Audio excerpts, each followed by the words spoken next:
हिमाचल के राज्यपाल श्री राजेंद्र आर्लेकर जी, लोकप्रिय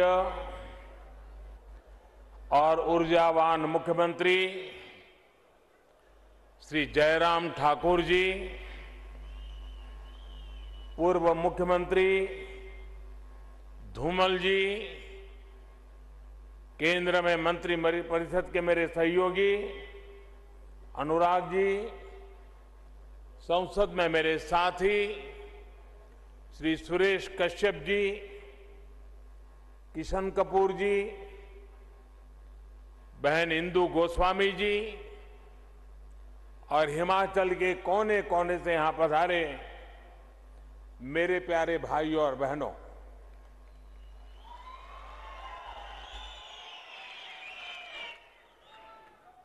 इस महीने काशी विश्वनाथारे दर्शन करने बाद आज इस छोटी काशी मंज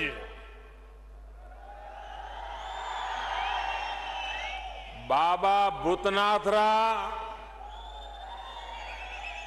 पंचवक्त्रारा, महामृत्युंजयरा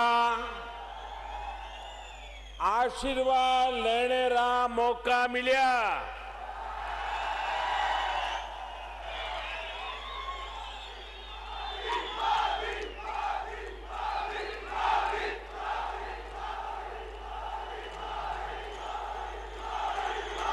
देवभूमि रे सभी देवी देवतियां जो मेरा नमन। साथियों,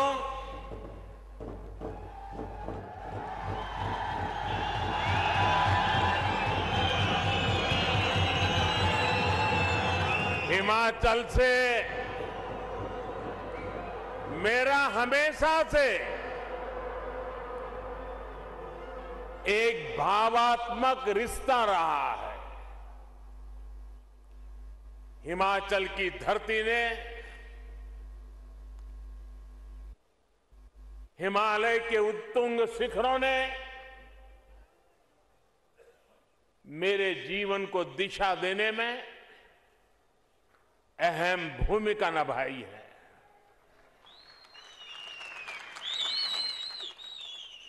और आज मैं जब आपके बीच आया हूं और मैं जब भी मंडी आता हूं तो मंडी री सेपू बड़ी, कचौरी और बदाने रे मिठा की याद आ ही जाती है। साथियों, आज डबल इंजन की सरकार के भी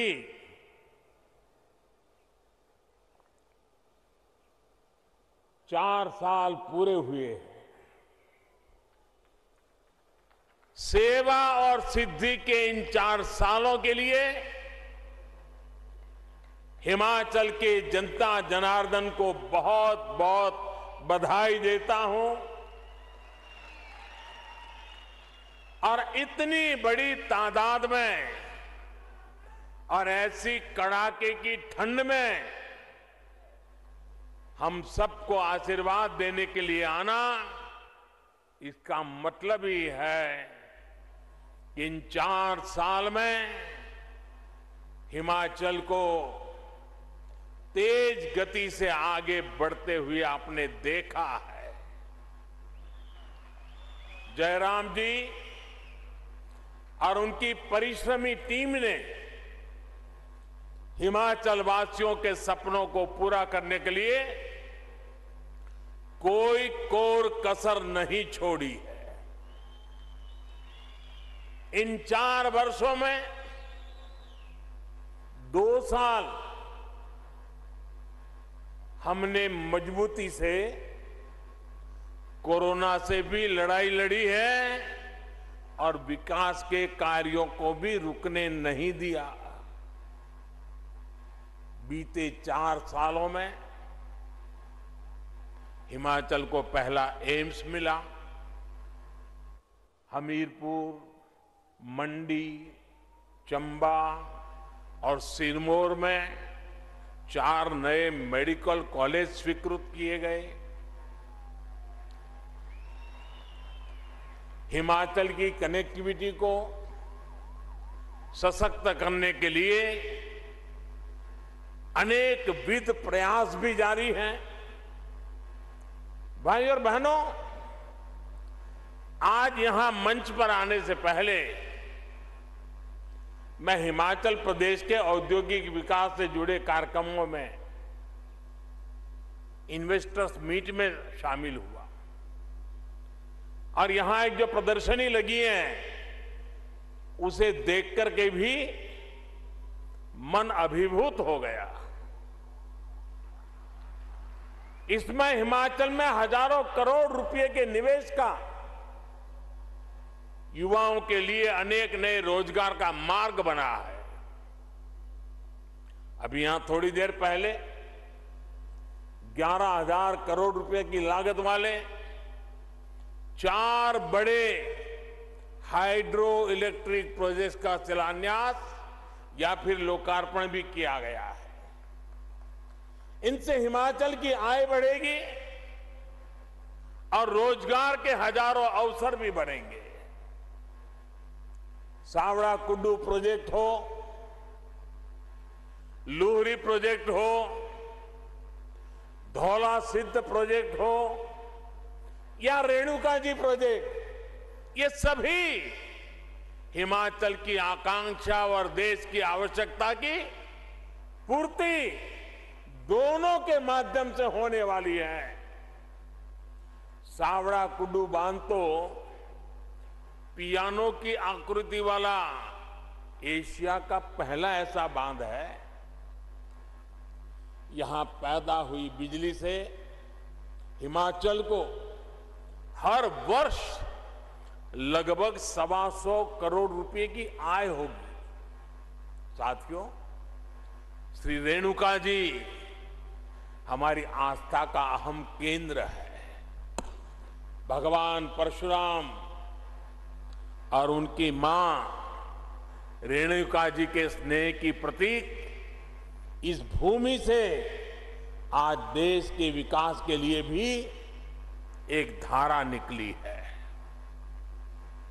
गिरी नदी पर बन रही श्री रेणुका जी बांध परियोजना जब पूरी हो जाएगी तो एक बड़े क्षेत्र को इससे सीधा लाभ होगा। इस प्रोजेक्ट से जो भी आय होगी उसका भी एक बड़ा हिस्सा यहीं के विकास पर खर्च होगा। साथियों, देश के नागरिकों का जीवन आसान बनाना, ईज ऑफ लिविंग हमारी सरकार की सर्वोच्च प्राथमिकता है और इसमें बिजली की बहुत बड़ी भूमिका है। बिजली पड़ने के लिए, बिजली घर के काम निपटाने के लिए, बिजली उद्योगों के लिए और इतना ही नहीं, अब तो बिजली मोबाइल चार्ज करने के लिए, उसके बिना कोई रह ही नहीं सकता। आप जानते हैं हमारी सरकार का ईज ऑफ लिविंग मॉडल पर्यावरण के प्रति सचेत और पर्यावरण की रक्षा करने में भी मदद कर रहा है। आज यहां जो हाइड्रो पावर प्रोजेक्ट्स का शिलान्यास और लोकार्पण हुआ है वो भी क्लाइमेट फ्रेंडली न्यू इंडिया की तरफ देश का एक मजबूत कदम है। आज पूरा विश्व भारत की इस बात की प्रशंसा कर रहा है कि हमारा देश किस तरह पर्यावरण को बचाते हुए विकास को गति दे रहा है। सोलर पावर से लेकर हाइड्रो पावर तक, पवन ऊर्जा से लेकर ग्रीन हाइड्रोजन तक हमारा देश रिन्यूएबल एनर्जी के हर संसाधन को पूरी तरह से इस्तेमाल करने के लिए निरंतर काम कर रहा है। मकसद यही है कि देश के नागरिकों की ऊर्जा जरूरतों को पूरा करने के साथ पर्यावरण की भी रक्षा हो और भारत अपने लक्ष्यों को किस तरह प्राप्त कर रहा है उसका एक उदाहरण देश की बढ़ती इंस्टॉल इलेक्ट्रिसिटी कैपेसिटी भी है। साथियों, भारत ने 2016 में ये लक्ष्य रखा था कि वो साल 2030 तक अपनी इंस्टॉल इलेक्ट्रिसिटी कैपेसिटी का 40% नॉन फोसिल एनर्जी सोर्स से पूरा करेगा। आज हर भारतीय को इसका गर्व होगा कि भारत ने अपना ये लक्ष्य इस साल नवंबर में ही प्राप्त कर लिया है। यानी जो लक्ष्य 2030 का था, भारत ने वो 2021 में ही हासिल कर लिया। ये है आज भारत के काम करने की रफ्तार, हमारे काम करने की रफ्तार। साथियों, पहाड़ों को प्लास्टिक की वजह से जो नुकसान हो रहा है, हमारी सरकार उसे लेकर भी सतर्क है। सिंगल यूज प्लास्टिक के खिलाफ देशव्यापी अभियान के साथ ही हमारी सरकार प्लास्टिक वेस्ट मैनेजमेंट पर भी काम कर रही है। प्लास्टिक कचरे को रिसाइकिल करके आज उसका इस्तेमाल सड़क बनाने में हो रहा है। आज आपसे बात करते हुए मैं हिमाचल आने वाले देश के कोने कोने से लोग यहां आते हैं। हिमाचल आने वाले सभी पर्यटकों से भी आग्रह करना चाहता हूं, हिमाचल को स्वच्छ रखने में, प्लास्टिक और अन्य कचरे से मुक्त रखने में पर्यटकों का भी दायित्व बहुत बड़ा है। इधर उधर फैला प्लास्टिक, नदियों में जाता प्लास्टिक हिमाचल को जो नुकसान पहुंचा रहा है, उसे रोकने के लिए हमें मिलकर प्रयास करना होगा। साथियों, देवभूमि हिमाचल को प्रकृति से जो वरदान मिला हुआ है, हमें उसे संरक्षित करना ही होगा। यहां टूरिज्म के साथ ही औद्योगिक विकास की भी अपार संभावना है। हमारी सरकार इस दिशा में भी लगातार काम कर रही है। हमारा जोर विशेष तौर पर फूड इंडस्ट्री, फार्मिंग और फार्मा पर है, और यहां फन तो है ही है। टूरिज्म का फन हिमाचल से बढ़कर कहां मिलेगा। हिमाचल की फूड प्रोसेसिंग इंडस्ट्रीज में विस्तार की बहुत क्षमता है। इसलिए हमारी सरकार मेगा फूड पार्क से लेकर कोल्ड स्टोरेज इंफ्रास्ट्रक्चर को मजबूत कर रही है। फार्मिंग में नेचुरल फार्मिंग को, प्राकृतिक खेती को बढ़ावा देने के लिए भी डबल इंजन की सरकार निरंतर काम कर रही है। आज प्राकृतिक खेती से हुई उपज की दुनिया भर में मांग बढ़ रही है। केमिकल मुक्त कृषि उत्पाद आज विशेष आकर्षण का केंद्र बन रहे हैं। मुझे खुशी है कि हिमाचल इसमें भी अच्छा काम कर रहा है। राज्य में अनेक बायो विलेज बनाए गए हैं और मैं आज विशेष रूप से हिमाचल के किसानों का हृदय से अभिनंदन करना चाहता हूं कि उन्होंने प्राकृतिक खेती का रास्ता चुना है। मुझे बताया गया करीब करीब 1.5 लाख से ज्यादा किसान इतने छोटे से राज्य में और बहुत ही कम समय में केमिकल मुक्त प्राकृतिक खेती के रास्ते पर चल पड़े हैं। और मैं आज अभी प्रदर्शनी में प्राकृतिक खेती के उत्पाद देख रहा था। उसकी साइज भी इतनी लुभावनी थी, उसके रंग रूप इतने लुभावने थे। मुझे बहुत खुशी हुई। मैं हिमाचल के किसानों को इस बात के लिए हृदय से अभिनंदन करता हूं और देश भर के किसानों को आग्रह करता हूं कि हिमाचल ने जो रास्ता चुना है, यह रास्ता उत्तम किसानी का एक उत्तम मार्ग है। आज जब पैक फूड का चलन बढ़ रहा है तो हिमाचल इसमें बहुत बड़ी भूमिका निभा सकता है।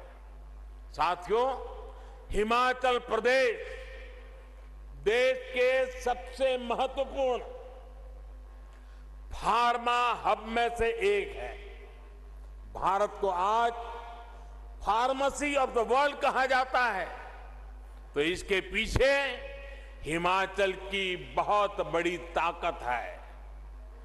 कोरोना वैश्विक महामारी के दौरान हिमाचल प्रदेश ने न सिर्फ दूसरे राज्यों बल्कि दूसरे देशों की भी मदद की है।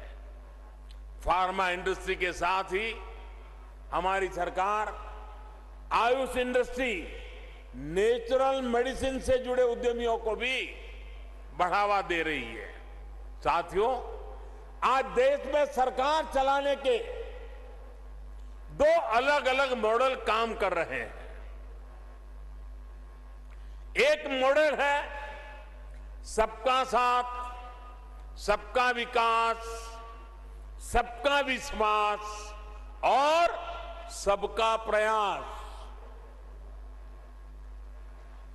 वहीं दूसरा मॉडल है खुद का स्वार्थ, परिवार का स्वार्थ और विकास भी खुद के परिवार का है। अगर हम हिमाचल में ही देखें तो आज पहला मॉडल, जिस मॉडल को हम लेकर के आपके पास आए, वह मॉडल पूरी शक्ति से राज्य के विकास में जुटा हुआ है। इसी का परिणाम है कि हिमाचल ने अपनी पूरी वयस्क जनसंख्या को वैक्सीन देने में बाकी सबसे बाजी मार ली है। यहां जो सरकार में है वो राजनीतिक स्वार्थ में डूबे नहीं है, बल्कि उन्होंने पूरा ध्यान हिमाचल के एक एक नागरिक को वैक्सीन कैसे मिले इसमें लगाया है। और मुझे एक बार वर्चुअली इस काम में जुटे लोगों से बात करने का सौभाग्य मिला था। बड़ा प्रेरक, एक एक की बात इतनी प्रेरक थी। भाइयों बहनों, हिमाचल के लोगों के स्वास्थ्य की चिंता थी, इसलिए दूर दराज के क्षेत्रों में भी कष्ट उठा करके भी सबने वैक्सीन पहुंचाई। ये हमारा सेवा भाव लोगों के प्रति दायित्व का एहसास है। यहां सरकार ने लोगों के विकास के लिए अनेक नई योजनाओं को लागू किया है और केंद्र सरकार की योजनाओं का भी बेहतर तरीके से विस्तार कर रही है। ये दिखाता है कि हिमाचल सरकार को लोगों की, गरीबों की कितनी चिंता है। साथियों, आज हमारी सरकार बेटियों को बेटों के समान अधिकार देने के लिए काम कर रही है। बेटा बेटी एक समान, और इतनी बड़ी मात्रा में माताएं बहनें आई हैं तो उनके आशीर्वाद हमें इस काम के लिए ताकत देते हैं। बेटा बेटी एक समान। हमने तय किया है कि बेटियों की शादी की उम्र भी वही होनी चाहिए जिस उम्र में बेटों को शादी की इजाजत मिलती है। देखिए, सबसे ज्यादा तालियां हमारी बहनें बजा रही है।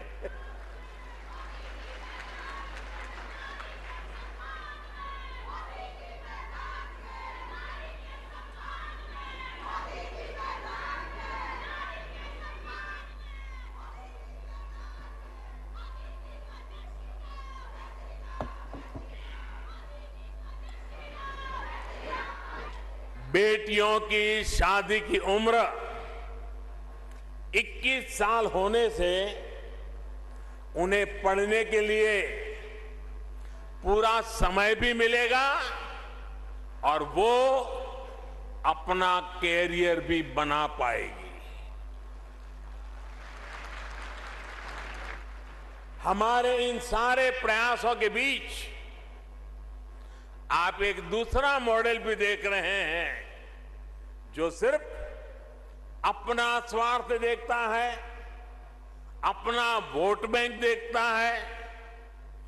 जिन राज्यों में वो सरकार चला रहे हैं उसमें प्राथमिकता गरीबों के कल्याण को नहीं बल्कि खुद के परिवार के कल्याण की ही है। मैं जरा चाहूंगा, देश के पंडितों से आग्रह करूंगा, जरा उन राज्यों का वैक्सीनेशन का रिकॉर्ड भी जरा देख लीजिए। उनका वैक्सीनेशन रिकॉर्ड भी इस बात का गवाह है कि उन्हें अपने राज्य के लोगों की चिंता नहीं है।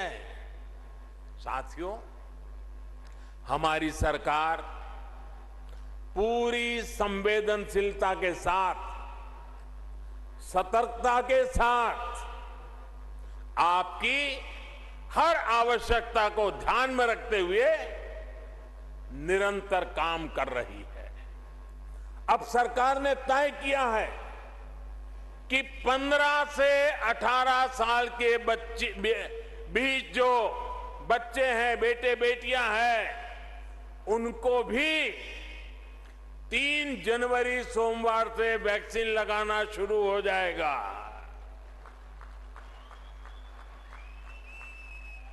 3 जनवरी सोमवार से अभियान शुरू होने वाला है। मुझे विश्वास है हिमाचल प्रदेश इसमें भी शानदार काम करके दिखाएगा। देश को दिशा देने का काम हिमाचल करके रहेगा। हमारे जो हेल्थ सेक्टर के लोग हैं, फ्रंटलाइन वर्कर हैं, वो पिछले 2 साल से कोरोना से लड़ाई में देश की एक बहुत बड़ी ताकत बने हुए हैं। उन्हें भी 10 जनवरी से प्रिकॉशन डोज देने का काम शुरू होगा। 60 साल से ऊपर के बुजुर्ग जिन्हें पहले से गंभीर बीमारियां हैं, उन्हें भी डॉक्टरों की सलाह पर प्रिकॉशन डोज का विकल्प दिया गया है। ये सारे प्रयास हिमाचल के लोगों को सुरक्षा कवच तो देंगे ही, यहां के लिए जरूरी टूरिज्म सेक्टर को भी बचाने में और आगे बढ़ाने में ये बहुत मदद करेंगे। साथियों, हर देश में अलग अलग विचारधाराएं होती हैं, लेकिन आज हमारे देश के लोग स्पष्ट तौर पर दो विचारधाराओं को देख रहे हैं। एक विचारधारा विलंब की है, दूसरी विचारधारा विकास की है।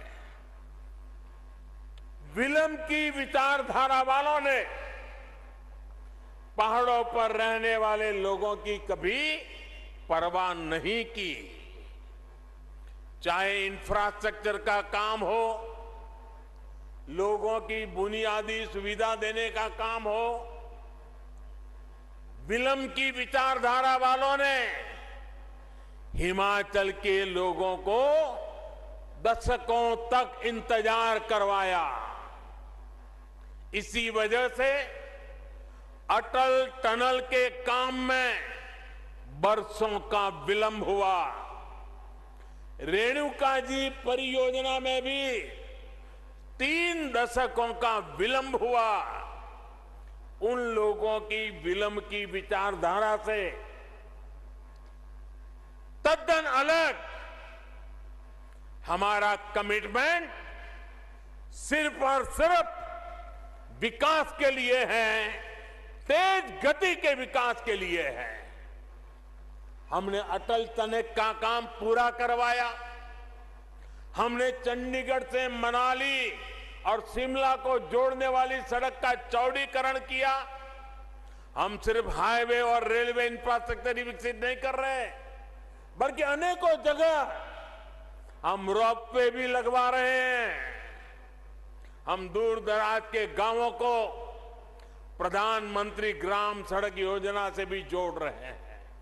साथियों, बीते 6-7 सालों में जिस तरह डबल इंजन की सरकार ने काम किया है, उससे हमारी बहनों के जीवन में विशेष तौर पर बहुत बदलाव आया है। पहले खाना बनाने के लिए लकड़ी के इंतजाम में हमारी बहनों का बहुत समय बीत जाता था। आज घर घर गैस सिलेंडर पहुंचा है। शौचालय की सुविधा मिलने से भी बहनों को बहुत राहत मिली है। पानी के लिए यहां की बहनों बेटियों को कितनी मेहनत करनी पड़ती थी, ये आपसे बेहतर और कौन जानता है। एक समय था जब पानी का कनेक्शन पाने के लिए ही कई दिनों तक सरकारी दफ्तर के चक्कर लगाने पड़ते थे। आज सरकार खुद पानी का कनेक्शन देने के लिए आपके दरवाजे पर दस्तक दे रही है। आजादी के 7 दशक में हिमाचल में 7 लाख परिवारों को पाइप से पानी मिला था।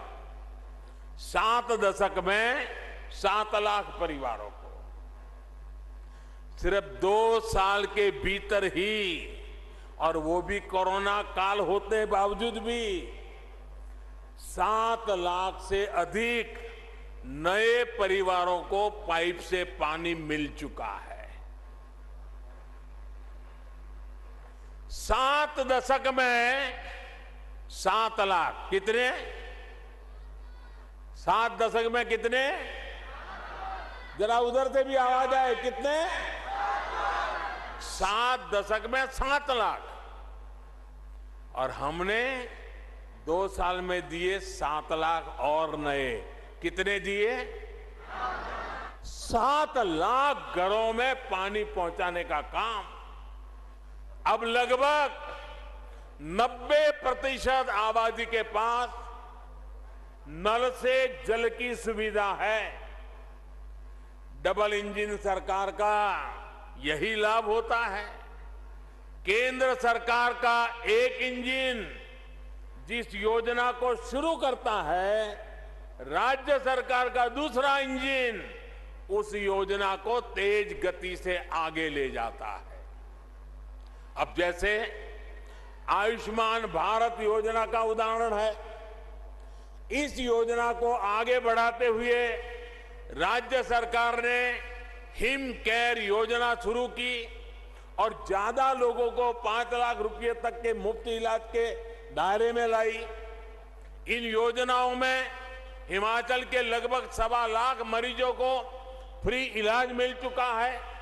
इसी प्रकार यहां की सरकार ने उज्ज्वला योजना के लाभार्थियों का विस्तार गृहिणी सुविधा योजना से किया, जिससे लाखों बहनों को एक नई मदद मिली। केंद्र सरकार इस मुश्किल समय में जो मुफ्त राशन पहुंचा रही है, उसको तेजी से हर लाभार्थी तक पहुंचाने का काम भी राज्य सरकार यहां कर रही है। साथियों, हिमाचल वीरों की धरती है। हिमाचल अनुशासन की धरती है। देश की आन बान और शान को बढ़ाने वाली धरती है। यहां के घर घर में देश की रक्षा करने वाले वीर बेटे बेटियां हैं। हमारी सरकार ने बीते 7 वर्षों में देश की सुरक्षा बढ़ाने के लिए जो काम किए हैं, पूर्व फौजियों के लिए जो निर्णय लिए हैं, उसका भी बहुत बड़ा लाभ हिमाचल के लोगों को हुआ है। 1 रैंक 1 पेंशन का दशकों से अटका हुआ फैसला, विलंब वाली नीति, वो अटका हुआ फैसला हो या फिर सेना को आधुनिक हथियार और बुलेट प्रूफ जैकेट देने का काम, ठंड में परेशानी कम करने के लिए जरूरी साधन संसाधन देना हो या फिर आने जाने के लिए बेहतर कनेक्टिविटी, सरकार के प्रयासों का लाभ हिमाचल के हर घर तक पहुंच रहा है। साथियों, भारत में एक बार पर्यटन और तीर्थाटन आपस में जुड़ते चले जा रहे हैं। तीर्थाटन में हिमाचल का जो सामर्थ्य है, उसका कोई मुकाबला नहीं है। ये शिव और शक्ति का स्थान है। 5 कैलाश में से 3 कैलाश हिमाचल प्रदेश में है। इसी प्रकार हिमाचल में कई शक्तिपीठ भी है। बौद्ध आस्था और संस्कृति का भी अहम स्थान यहां मौजूद है। डबल इंजन की सरकार हिमाचल की इस ताकत को कई गुना बढ़ाने वाली है। मंडी में शिव धाम का निर्माण भी इसी प्रतिबद्धता का परिणाम है। भाइयों और बहनों, आज जब भारत आजादी का अमृत महोत्सव मना रहा है, तब हिमाचल भी पूर्ण राज्य का दर्जा मिलने की स्वर्ण जयंती वर्ष मना रहा है। यानी ये हिमाचल के लिए नई संभावनाओं पर काम करने का भी समय है। हिमाचल ने हर राष्ट्रीय संकल्प की सिद्धि में अग्रणी भूमिका निभाई है। आने वाले समय में भी ये उत्साह जारी रहेगा। एक बार फिर विकास और विश्वास के 5वें वर्ष की ओर नव वर्ष की मंगल कामनाएं, आपको अनेक अनेक शुभकामनाएं। इतना प्यार देने के लिए, इतने आशीर्वाद देने के लिए मैं फिर एक बार इस देवभूमि को प्रणाम करता हूं। मेरे साथ बोलिए, भारत माता की, भारत माता की, भारत माता की। बहुत बहुत धन्यवाद। धन्यवाद प्रधानमंत्री जी। सभी जोरदार तालियों के साथ प्रधानमंत्री जी का धन्यवाद करेंगे। एक बार मोदी जी, एक बार मोदी जी, एक बार मोदी जी, एक बार मोदी जी, एक बार मोदी जी, एक बार मोदी